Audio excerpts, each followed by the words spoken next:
On the morning of June 6th, 1944, a 37-year-old man from Dallas, Texas, stood inside a steel tube just under the surface of the Sulu Sea and made a decision that should have killed him.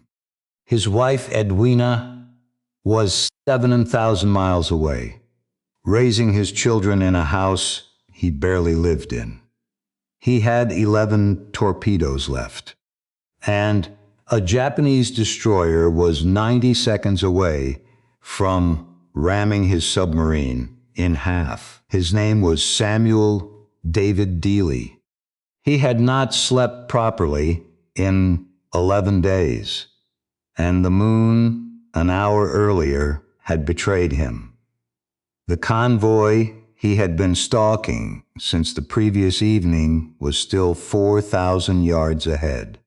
3 tankers moving toward the anchorage at Tawi-Tawi, 2 destroyers guarding them. The moon had risen full and cold over the Sibutu Passage an hour before, and it had painted a silver stripe across the water. In that silver stripe, a Japanese lookout had seen the wake of a submarine on the surface. Now the destroyer, Minazuki, was turning, accelerating. Kong, Kong. Dealey lowered the periscope. He gave the order to dive.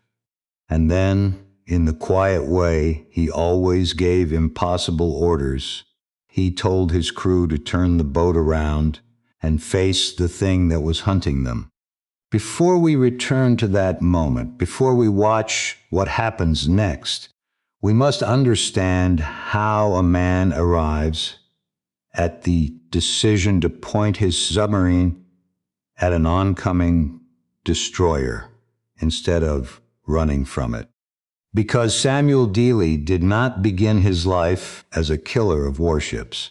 He began it, as most men do, as a boy. He was born on the 13th of September, 1906, in the city of Dallas, Texas. His father died when Sam was 5 years old. His mother, a widow with several children and not much money, held the family together through the long, slow years of a Texas childhood. Sam grew up quiet. He ran the 1-mile and 2-mile races in high school. He joined the debate team.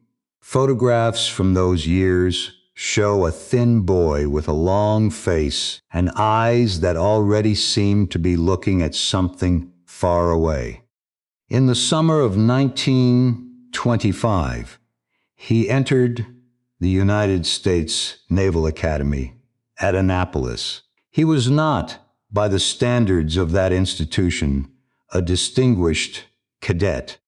He graduated in the middle of his class in June of 1930.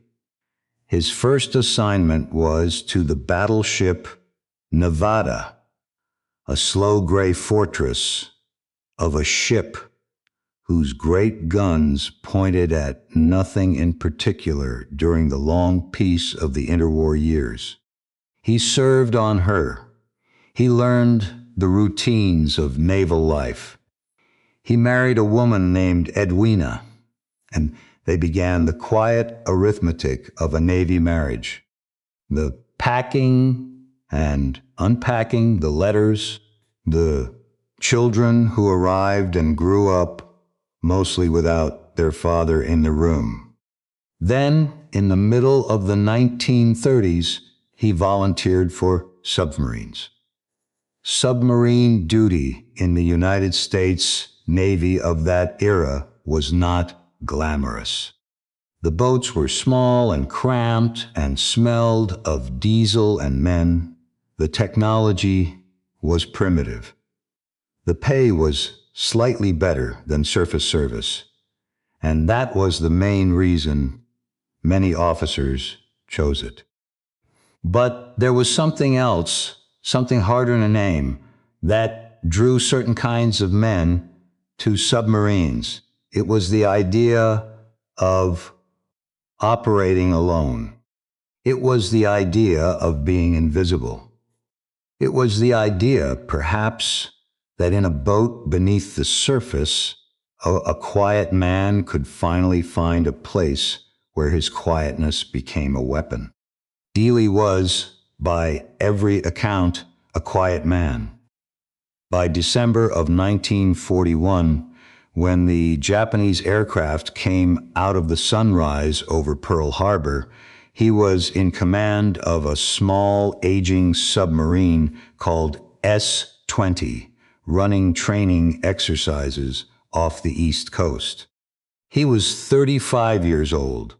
The war he had prepared for his entire adult life had finally arrived, and he was teaching young men how to dive a boat that had been built in 1922. He wrote letters to his superiors.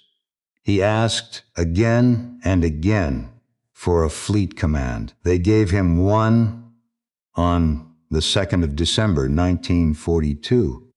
Her name was Harder.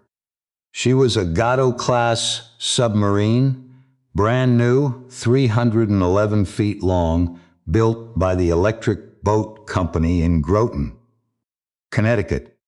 She displaced 1,525 tons on the surface and 2,400 submerged. She carried 24 torpedoes and a crew of about 70 men. Her name came from a species of mullet found off the coast of Luzon in the Philippines. And this small coincidence, this quiet piece of nomenclature, would turn out to matter more than anyone knew. Dealey took her to war. Her first patrol, in June of 1943, was very nearly her last. Off the coast of southern Honshu, on the night of the 22nd, Dealey attacked a two-ship convoy on the surface. The escort came at him hard. He dove. He dove too fast, or too steep, or the bottom was closer than the charts suggested. And Harder drove her nose into the mud of the seafloor and stuck there. The engines whined. The crew waited. Depth charges fell somewhere above them in the dark water. And the young men in the compartments, boys of 19 and 20 and 22, listened in absolute silence to their captain, this Texan with the long face, tell them in his soft voice to reverse the propellers and back her out. She came free. She surfaced later that night, damaged but alive. And Dealey wrote in his patrol report a single dry sentence about running aground. He did not write about what it had felt like. He never wrote about what things felt like. That was not the kind of man he was. Over the next 10 months, across 4 war patrols, Samuel Dealey learned his trade. He sank freighters off the coast of Japan. He formed part of a wolf pack in the Marianas. He rescued a downed American pilot from a beach on a Japanese-held atoll, taking Harder into water so shallow her keel nearly scraped the sand. And on the 13th of April, 1944, north of the Caroline Islands, he did something that had almost never been done before in the history of the war. He sank a Japanese destroyer in a straight fight. The destroyer was called Ikazuchi. She had been vectored in by a patrol plane and came charging at the submarine at high speed. American submarine doctrine at that time was clear. When a destroyer charges you, you dive. You go deep. You run silent. You do not fight. Destroyers were purpose-built to kill submarines, and they were very good at it. Through the first 2.5 years of the Pacific War, Japanese destroyers had sunk more than a dozen American submarines. The reverse had almost never happened in open combat. Dealey did not dive. He waited until Ikazuchi had closed to 900 yards. Then he fired 4 torpedoes straight down her throat. 2 struck. The destroyer broke apart and sank in less than 5 minutes. His radio message to headquarters became famous in the submarine force. It was 1 sentence long. Expended 4 torpedoes and 1 Jap destroyer. Vice Admiral Charles Lockwood, the 54-year-old commander of American submarines in the Pacific, read that report in his office at Pearl Harbor. And, according to men who were there, laughed out loud. He also began to worry, because Lockwood knew what most people did not know about Samuel Dealey. He knew that Dealey was not reckless. Dealey was worse than reckless. Dealey was methodical. He had studied the down-the-throat shot. He had practiced it. He had calculated the angles and the timings, and he had concluded, with the cold precision of a man who had once run debate club in a Texas high school, that if you fired torpedoes at a charging destroyer at close range, the destroyer could not evade them.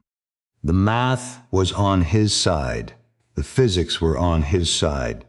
And so, having proved it once against Ikazuchi, he intended to do it again. And again. Lockwood, in the post-war years, would write that he knew Dealey was pushing the limits of survival further than any submarine commander in the Pacific. He also wrote that he would not stop him, because in the spring of 1944, the United States Navy needed exactly what Samuel Dealey was willing to do. By late May of that year, American cryptographers had learned that the Imperial Japanese Combined Fleet was gathering at a place called Tawi-Tawi. It was a small anchorage in the southern Philippines between the island of Borneo and the Sulu archipelago.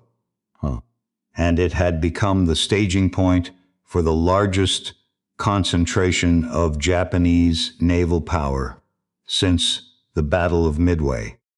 4 battleships, 9 aircraft carriers, 15 cruisers, 28 destroyers. Their commander at Tawi-Tawi was Vice Admiral Jisaburo Ozawa, a tall, thin, austere man of 57 who had spent his career preparing for one great decisive battle against the American fleet. His superior, the commander of the entire combined fleet, was Admiral Soimu Toyoda, 59 years old, a hard and unsentimental officer who had inherited a strategic position that was collapsing under him month by month. Their plan was called Operation Ago. It was designed to lure the American carrier fleet into a battle near the Mariana Islands and destroy it in a single stroke. It required precise coordination, careful reconnaissance, and above all, it required time. Time to gather the fleet, time to train the pilots, time to fuel the ships, time to move the destroyers so many destroyers into position to screen the carriers from American submarines. Time was the one thing Samuel Dealey was about to steal from them. On the 26th of May, 1944, USS Harder slipped her lines at the port of Fremantle in Western Australia and began her fifth war patrol. Her orders were more complicated than most people know. She was to enter the Celebes Sea. She was to reconnoiter the waters around Tawi-Tawi. She was to attack targets of opportunity. But her primary mission, the one that came directly from Allied intelligence, was to pick up 6 Australian coast watchers from a beach on the northeast coast of Borneo, men who had been operating in enemy territory and needed to be extracted before they were caught. Not to sink destroyers, to rescue spies. The men aboard Harder that morning came from 38 American states. Their radioman, a young sailor named Calvin Bull, was 24 years old. Most of the crew were younger. They had volunteered for submarine duty, knowing the casualty rates. They knew that of every 100 men who served in American submarines in this war, more than 1 in 5 would not come home. They served anyway. They believed in their captain. They did not yet know that in 11 days, 4 Japanese destroyers would be at the bottom of the sea. That their patrol report would be studied at Annapolis for the next 80 years. That a war plan drawn up in Tokyo would collapse because of what they were about to do. And they did not yet know the other thing, the harder thing, that most of the men in that conning tower would die with him. Off the northern tip of Borneo, the moon rose over the Sibutu Passage. The destroyer, Minazuki, turned toward the wake of a submarine. Liev Schreiber and Samuel Dealey lowered his periscope and gave the order to fight. The destroyer, Minazuki, was 1,300 tons of steel and gunpowder, moving at flank speed through moonlit water, and she was 3 minutes away from ramming an American submarine.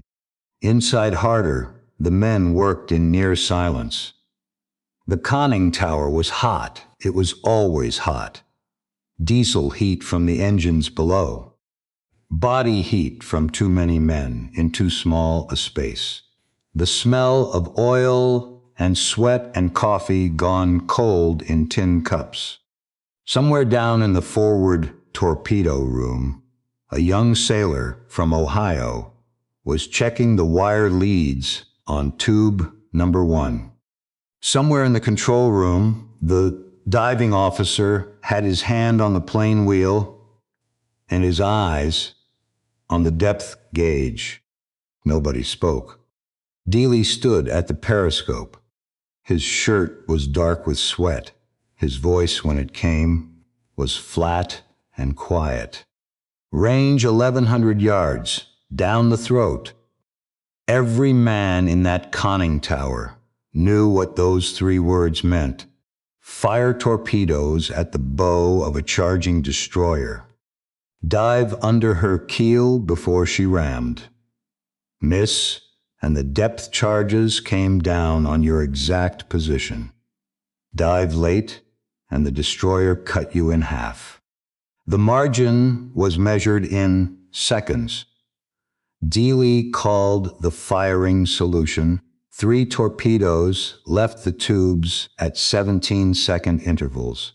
Then the order every man was waiting for. Take her down. 300 feet. Harder's bow dropped at a 30-degree angle. Coffee cups slid off the chart table and shattered on the deck. Men grabbed handholds. The submarine plunged into the dark. 40 seconds. 2 explosions shook the boat so hard that light fixtures burst and glass rained down on the deck plates. A third detonation lifted Harder's stern 6 feet and slammed it back down. Somewhere aft, a pipe cracked. A man swore softly in the dark. Then silence. Dealey brought her back up to periscope depth. Where Minazuki had been, there was only debris and an oil slick spreading black across the moonlit water. The destroyer had broken in half. Her stern was already gone. Her bow section rolled over slowly, exposing her red hull paint to the sky, and then she was gone too. The other 2 destroyers were racing away, dropping depth charges at random into empty water. Dealey watched them for a long moment through the periscope. Then he lowered it. He said one word to his executive officer. Reload. By 9 o'clock that morning, the news reached Admiral Toyota at Combined Fleet Headquarters in Japan. The old admiral read the report twice. He was 59 years old. He had spent his career in an Imperial Japanese Navy that had once believed it could sink the American Pacific Fleet in a single afternoon. Now he was sitting at a desk in Tokyo, reading that one American submarine had penetrated his defensive screen at Tawi-Tawi and destroyed one of his destroyers. He ordered 6 more destroyers to find that submarine.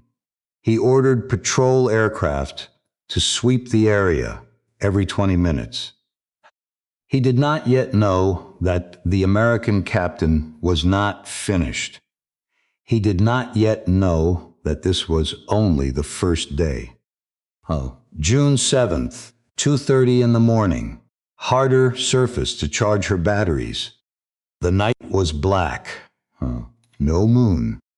Heavy cloud cover pressed down on the water like a lid. Perfect conditions for a submarine. Terrible conditions for a destroyer trying to find one. At 12, the radar operator called out a contact. Single ship. Bearing 095. Range 8,000 yards. Closing at 28 knots. A destroyer. Her name was Hayanami. She was over 2,000 tons. Brand new, one of the most modern warships in the Imperial Japanese Navy. She had been hunting American submarines since 1 o'clock that morning. Her crew was tired. Her captain was preparing to return to base. Nobody expected an American submarine to attack on the surface at night. Dealey ordered flank speed. The diesel engines roared. Harder came up to 21 knots, throwing white water off her bow, and she ran straight at the Japanese destroyer through the black night. He was closing the range deliberately. He wanted to get inside the destroyer's radar detection envelope before they saw him. At 4,000 yards, the Japanese radar operator picked up a small, fast surface contact. He assumed it was another destroyer coming home. At 3,000 yards, the officer of the watch on Hayanami's bridge raised his binoculars. He saw what it really was. He shouted, "American submarine." The order came to turn and ram, to bring the guns to bear. to fire everything. Too late. At 2,300 yards, Dealey fired 4 torpedoes. 2 struck Hayanami on her starboard side, near the aft magazine. The explosion tore her stern completely off.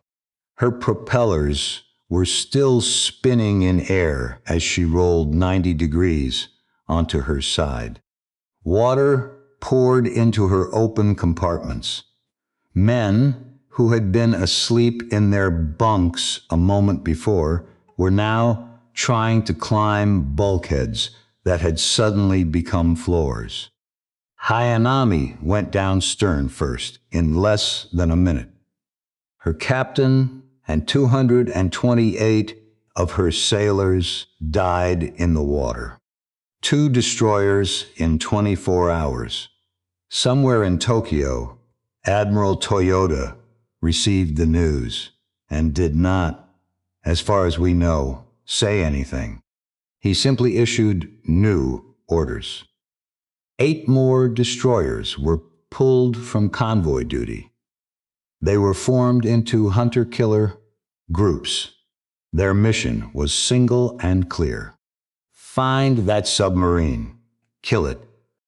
Every destroyer captain in the Sulu Sea received the same instruction. Maximum aggression. No retreat. But by the time those orders reached the ships, Samuel Dealey was already doing something else. June 8th, off the northeast coast of Borneo, Harder crept in toward a small beach called Klagen. She had a different mission that day, the one her orders had listed first. 6 Australian coast watchers were waiting on that beach. They had been operating behind Japanese lines for months, radioing intelligence back to Allied command. And they had been discovered. If Harder did not get them off that beach, they would die. Dealey brought the submarine in dangerously close. Her keel was nearly touching the bottom. A rubber boat was launched. 2 of Harder's officers rowed it toward the shore through the rising light of a tropical dawn. The coast watchers came out of the tree line. They were exhausted, sunburned, half-starved. They climbed into the rubber boat without a word, and Harder took them aboard and turned her bow back toward open water and vanished beneath the surface before the Japanese patrols on the coast even knew she had been there. 6 men were saved that morning. None of them ever forgot it. June 9th, late afternoon. Harder was submerged in the Sibutu Passage, waiting. The lookout in the periscope sheer saw them first. 2 destroyers steaming in formation, following a predictable zigzag pattern. The lead ship was called Tanikaze. Dealey watched them for 90 minutes. He studied the pattern of their turns. He counted the seconds between course changes. He calculated where they would be at every moment for the next hour. He positioned Harder directly in their path, and he waited.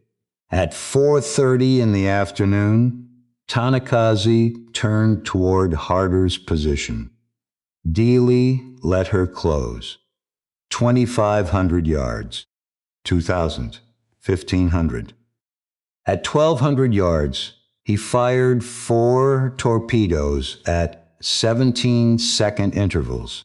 The first torpedo missed. The second struck Tanikaze near the bridge. The third hit her forward magazine.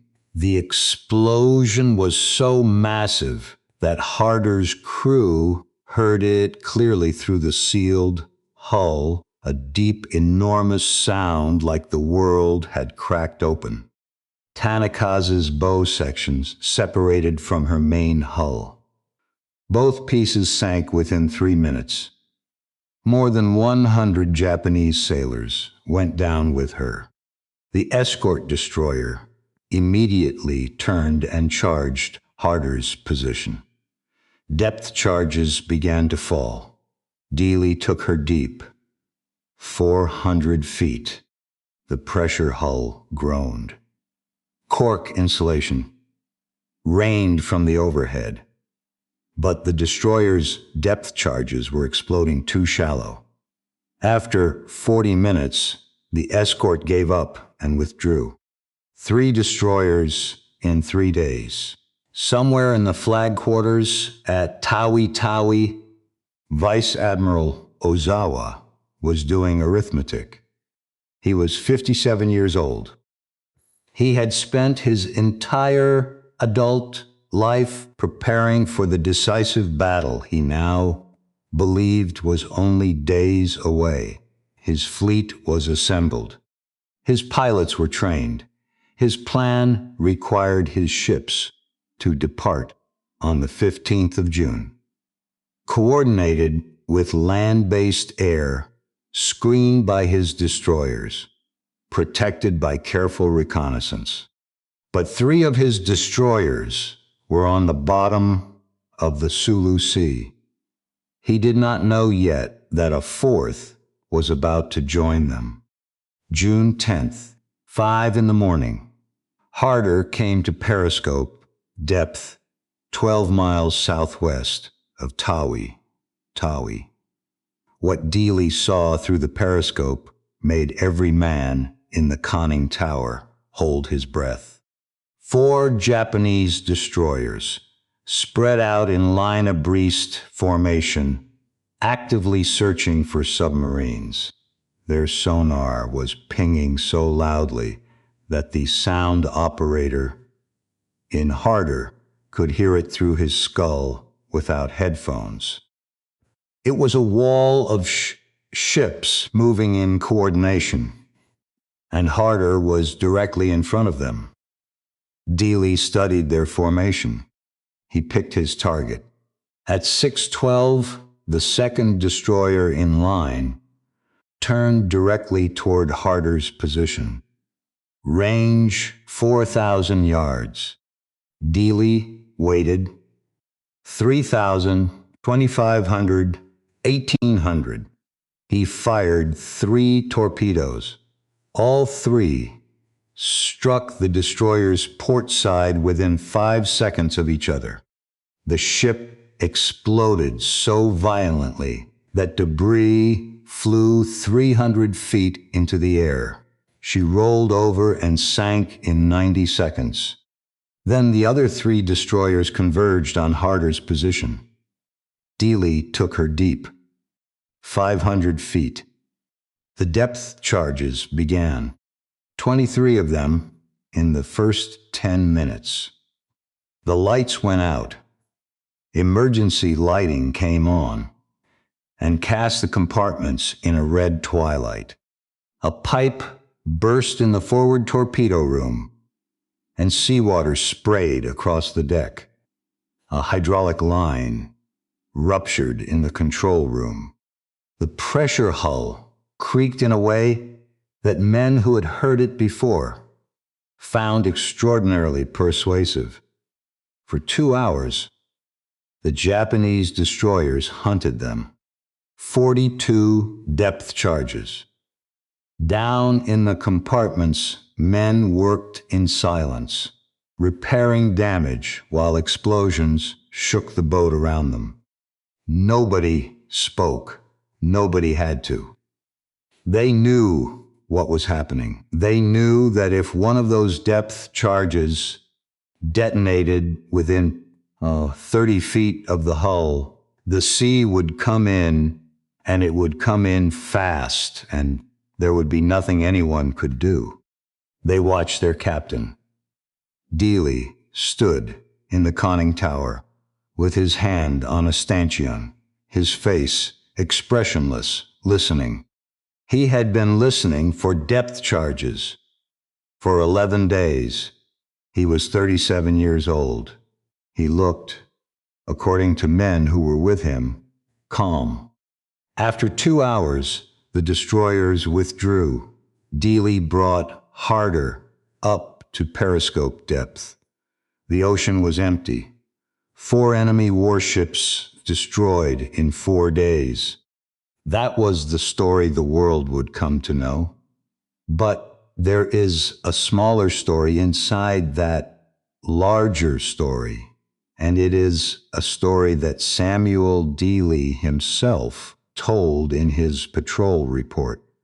And it is a story that history has quietly corrected. Dealey reported 5 destroyers sunk on this patrol. The Navy believed him. Admiral Lockwood believed him. When Harder tied up in Australia at the end of that patrol, Dealey was awarded his 4th Navy Cross on the spot. The number 5 entered the official record. It appeared in newspapers.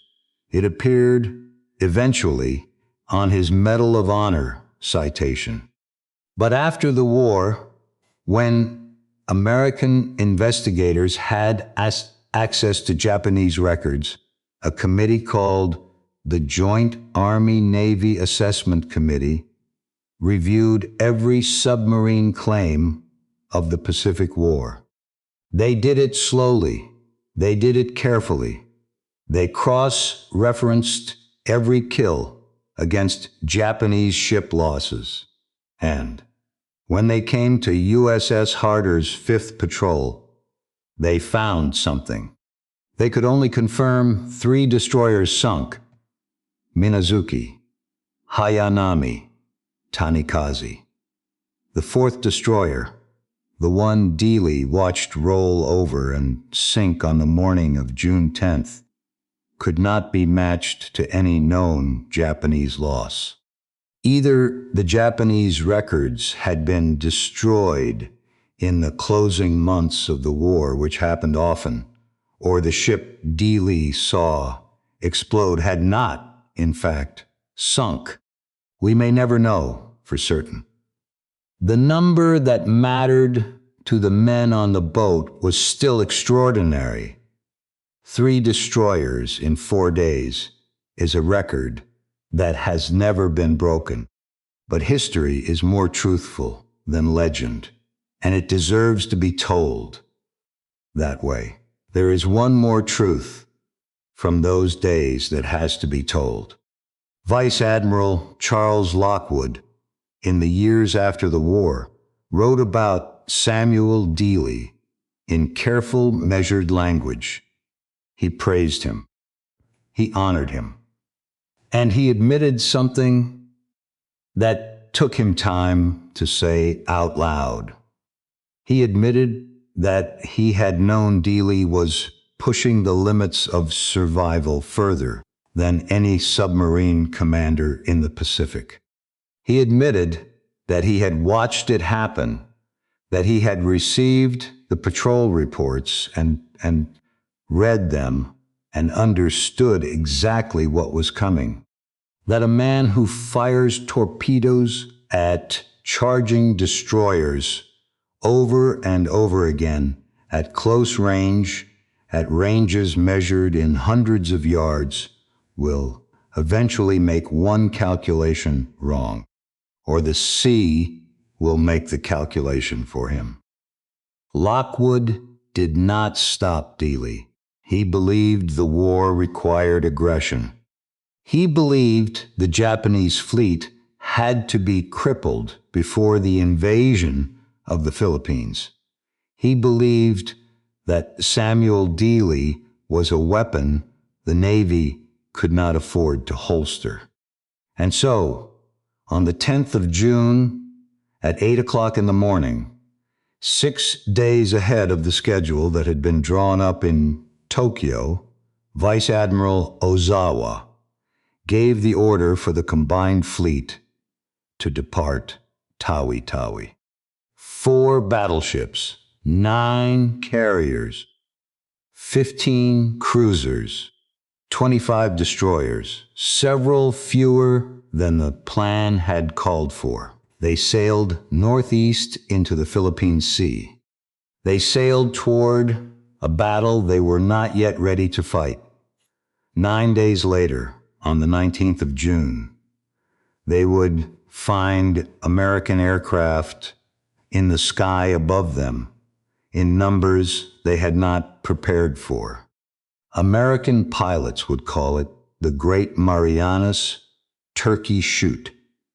The Japanese carrier air groups, the pilots and planes that had begun the war at Pearl Harbor, would cease to exist as a fighting force in the course of a single afternoon. Historians have argued for 80 years about what caused that defeat. The truth is that many things caused it. American cryptography, American air power, American radar, American submarines that torpedoed 2 Japanese carriers during the battle itself.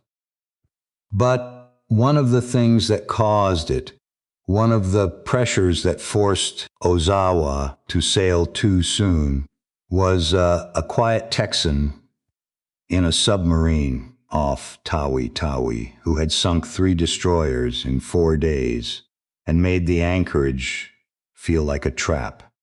Samuel Dealey did not know any of this. He was still at sea. He was still hunting. He was still, according to the report, he would soon file with Admiral Lockwood, alive. But he had one more surface to break through before he could rest. He had one more coast to reach. He had the long trip south through waters full of enemy aircraft, low on fuel, low on torpedoes, with a crew that had not slept in a real bed for nearly 3 weeks. And behind him, in Tokyo, the machinery of a wounded empire was already turning. Admiral Toyota had not forgotten him. The Imperial Japanese Navy had not forgotten him. The submarine that had humiliated them at Tawi-Tawi would be found. It would be tracked. And eventually, in a place neither Dealey nor his crew could yet imagine, it would be caught. But that was still weeks away. For now, in the quiet after the depth charges, in the empty sea off the southern Philippines, Harder turned her bow south and began the long journey home. Her crew slept in shifts. Her captain wrote his patrol report by the light of a single desk lamp in his cabin, in a careful, unemotional hand. And above them, in the tropical night, the stars came out over the Sulu Sea, as if nothing at all had happened there. Fremantle, Western Australia, the 3rd of July, 1944. After a brief stop at Darwin to refuel and file her preliminary patrol report, USS Harder came into the harbor at 8 knots. Her paint was scorched. Her hull was dented from close depth charge detonations. Her crew stood on deck in dungarees and squinted at sunlight they had not seen in a month. Vice Admiral Charles Lockwood was waiting at the pier. He was 54 years old, a Missouri man, and he had spent most of the previous 11 days reading Harder's radio dispatches with the door of his office closed. When Dealey came down the gangway, Lockwood pinned a 4th Navy Cross to his chest right there on the pier in front of the crew, without ceremony. Then he asked the question every submarine commander in the Pacific had come to dread from him. "Can you do it again?" Dealey did not hesitate. "Give me torpedoes," he said, "and I will sink 10. He meant it. That is the part that history has to be honest about. He meant it. Harder spent the month of July in Fremantle. Her hull was patched. Her torpedoes were replaced. New men joined the crew to replace those who had been transferred out. Dealey trained them personally on the down-the-throat attack. He walked them through the geometry. He walked them through the timing. He walked them through the moment when a destroyer is 900 yards away and closing at 30 knots, and the only correct decision is not to run. By late July, every submarine commander in the Pacific Fleet had studied Harder's 5th Patrol Report. The tactic was spreading. USS Tang was using it. USS Barb was using it. USS Flasher was using it. Between June and August of 1944, American submarines using variations of Dealey's approach sank 14 Japanese destroyers. Something had changed in the war beneath the sea. The Hunters had become the 44. 19th of August, USS Harder left Fremantle for her 6th war patrol. She was assigned to a wolf pack, 3 American submarines operating together off the west coast of Luzon in the Philippines. Harder, Hake, Hado. Dealey was in command of the pack. The patrol began well.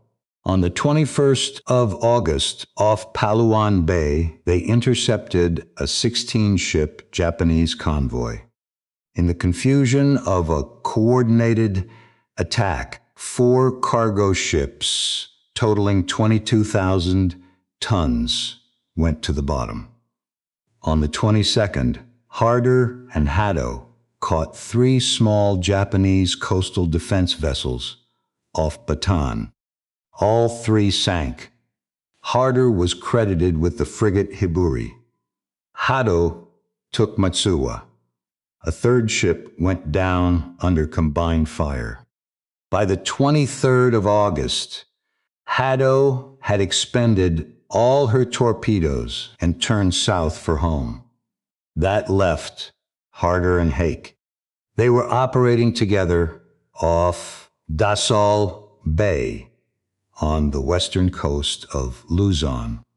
They were preparing to finish off a Japanese destroyer that Hado had damaged the day before. The weather was clear. The sea was calm. The morning of the 24th of August, 1944, began with the kind of stillness that men who have spent their lives at sea learn to distrust. At 4:53 in the morning, USS Hake submerged 4 miles off Hermana Mayer Island. Her captain looked through his periscope. He could see USS Harder on the surface, 4,500 yards to the south, still running on her diesels, silhouetted against the pre-dawn sky. That was the last time an American saw Harder above the water.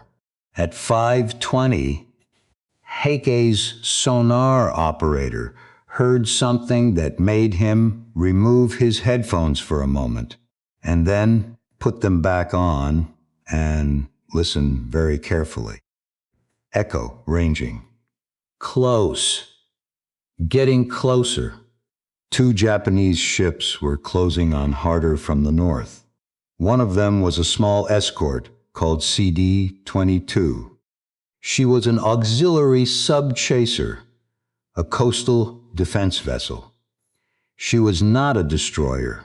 She was not even a proper warship by the standards that Samuel Dealey had built his reputation against.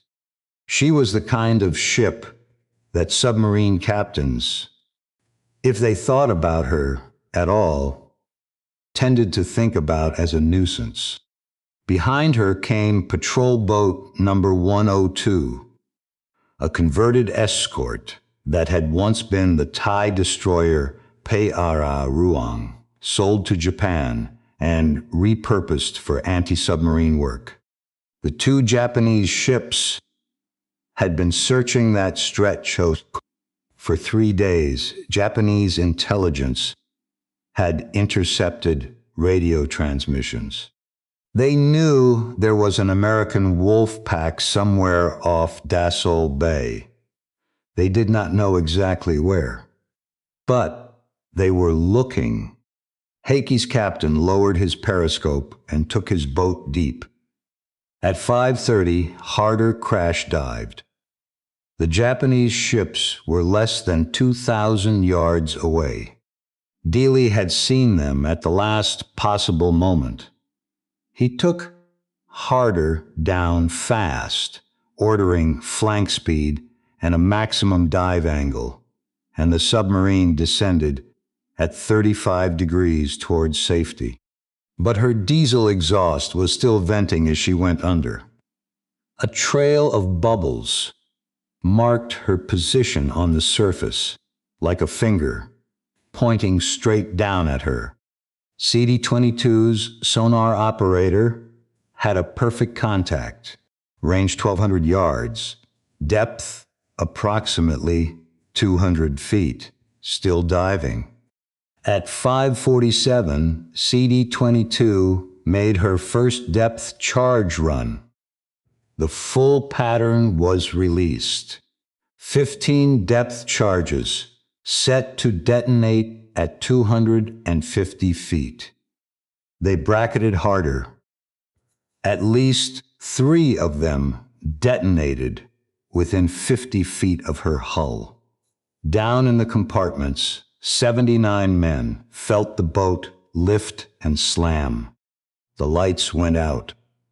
Emergency lighting came on and then failed. The pressure hull cracked somewhere in the after torpedo room, and seawater at the pressure of 200 feet of ocean began to enter the submarine at the speed of an artillery shell. The stern flooded within 90 seconds. Dealey ordered all ballast blown, emergency surface. The compressed air fought the flooding. The submarine tried to rise.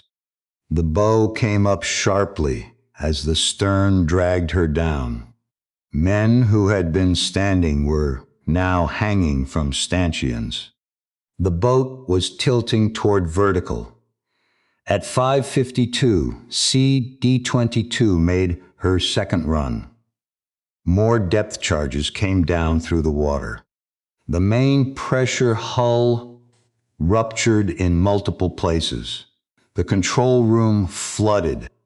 All electrical power failed for the last time. And Harder, still flooding, still fighting, was pulled down past 600 feet.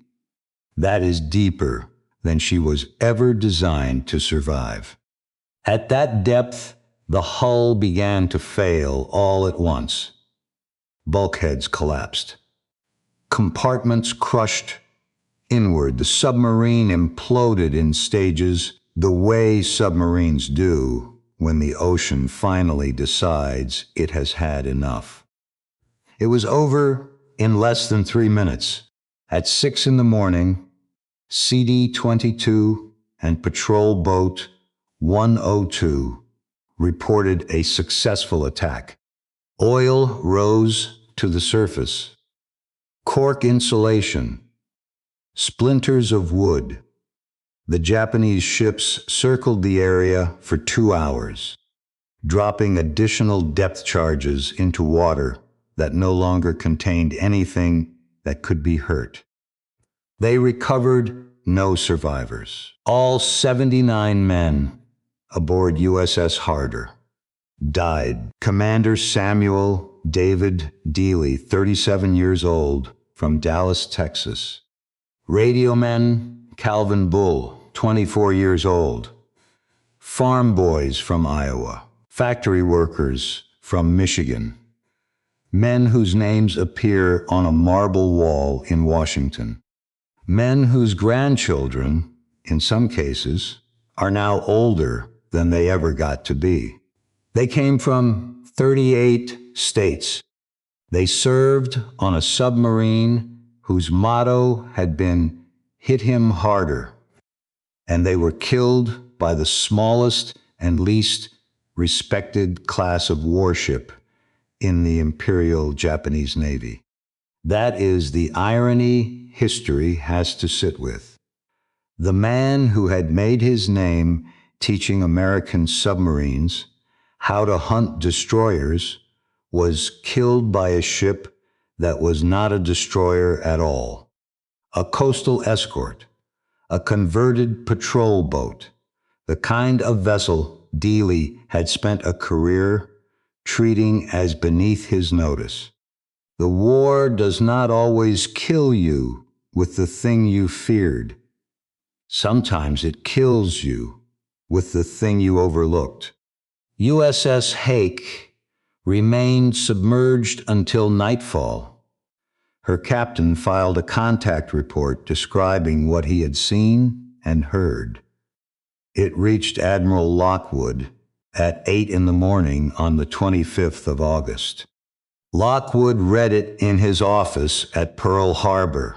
He did not, according to the men who were with him that morning, say anything for a long time. He simply sat at his desk with the message in his hand and looked at the wall. Then he issued orders. All submarines in the Daisel Bay area were to withdraw immediately. The news reached the United States in early September.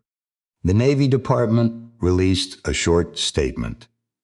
USS Harder was presumed lost with all hands. No further details would be given. Submarine operations were classified. The American public would not learn the full story of Harder's Fifth Patrol or of what her captain had done until after the war. Edwina Dealey received a telegram at her home in Texas. She was not yet 40 years old. Her husband had been at sea for most of their marriage. He had come home between patrols to visit his children and read his mail and sit in his own kitchen and drink coffee like a man who had almost forgotten what kitchens were for. Now he was gone. He was gone in a way that had no funeral, no body, no grave. He had gone down with his boat, and the boat was somewhere in the South China Sea, and no one knew exactly where. On the 15th of November, 1945, 3 months after the war ended, President Harry Truman stood on the south lawn of the White House and presented the Medal of Honor to Edwina Dealey. The citation was read aloud. It described the Fifth War Patrol. It described 5 destroyers sunk in 5 short-range torpedo attacks. That was the number Dealey had reported and the number the Navy had believed and the number that would appear on his citation for the rest of American history. The Joint Army-Navy Assessment Committee's post-war correction, the confirmation of 3 rather than 5, would appear only in specialist journals and archival records. Edwina Dealey stood on the lawn in a dark dress and listened to the citation the way widows have always listened to citations. She accepted the medal, she went home, she raised her children, she lived a long life. And on the 24th of August, every year she thought about a man in a submarine off the coast of Luzon. USS Harder received the Presidential Unit Citation for her first 5 war patrols, 6 battle stars. Her name would be given to a destroyer escort, commissioned in 1954, and that ship would serve until 1972, and then she too would be scrapped. Commander Dealey lies at Arlington National Cemetery, Section 59, Grave 874. His headstone lists his name, his rank, his dates, and one line.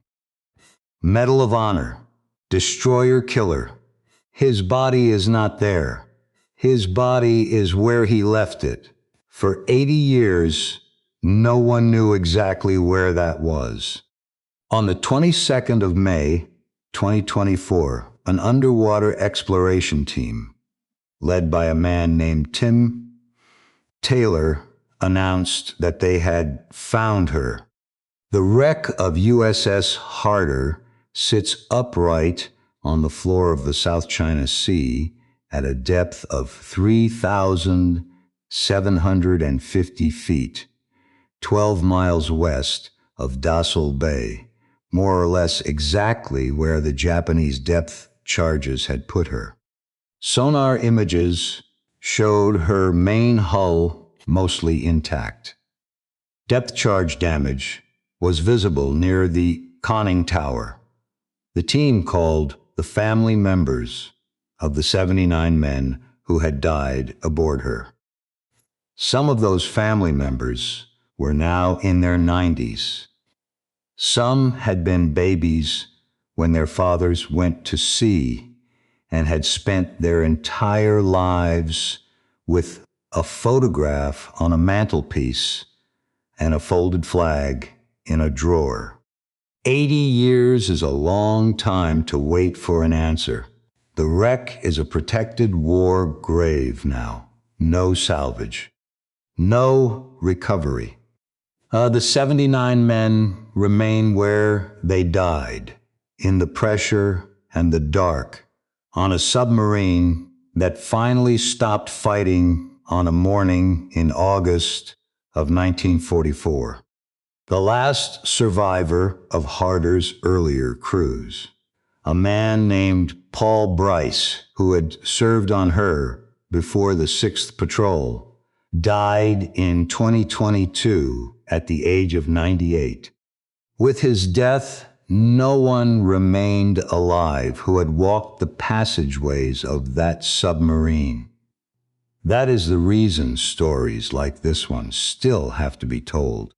Because paper records cannot tell you what it was like. Paper cannot tell you what it was like to be 22 years old and to stand in a conning tower while depth charges detonated overhead, and to look at your captain and to trust him with your life. Paper cannot tell you what it was like to be Samuel Dealey and to know in the quiet hours of a long patrol that the math you had built your career on would eventually fail, that the odds you had beaten so many times would eventually come due, that the war was not going to let you go home. Paper cannot tell you what Edwina Dealey did on the night the telegram arrived.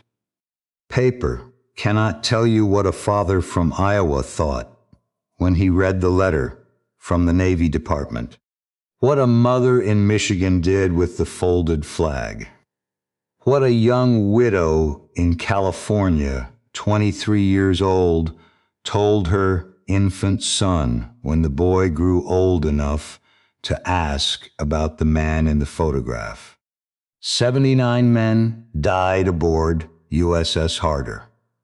Their names are recorded, their names are honored, and their captain, the quiet Texan who taught the United States Navy how to hunt destroyers lies with them at the bottom of the South China Sea. He was 37 years old. He had been at war for 2.5 years. He was, according to every man who served under him and every man who commanded him, exactly the kind of officer the United States needed in that war, and exactly the kind of officer no nation should ever have to produce. That is the whole story. That is what happened off Tawi-Tawi in the first week of June 1944, and what happened off Dassault Bay 10 weeks later, and what has been happening ever since in the memories of families who never got a body to bury. The sea took him, the sea took all of them. And 80 years later, a man with a sonar rig found the place they had gone. And the country they had died for finally knew where to send its flowers. Rest easy, harder. Rest easy, boys.